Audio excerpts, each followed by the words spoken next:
அண்மை செய்தியை பார்க்கிறோம். மேற்கு வங்க மாநிலம் ஃபால்டாவில் உள்ள வாக்குச்சாவடி மையத்தில் வாக்கு இயந்திரத்தில் பாஜக வேட்பாளருக்கு வாக்களிக்க முடியாதபடி டேப் ஒட்டப்பட்டதால் சர்ச்சை எழுந்திருக்கிறது. கூடுதல் தகவல்களை செய்தியாளர் சுசித்ராவிடம் கேட்கலாம். சுசித்ரா, இது எப்படி நடந்தது? விவரம் என்ன?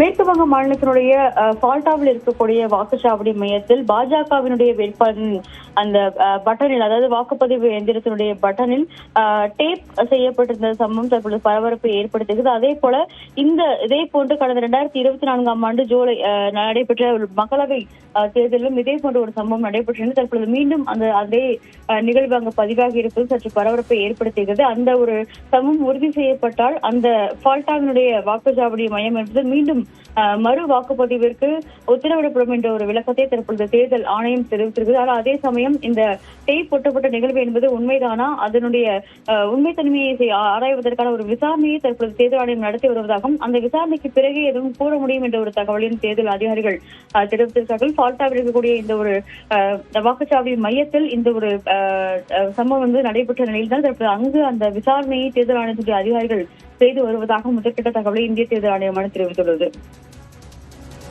நன்றி சுசித்ரா, இது குறித்த தகவல்களுக்காக.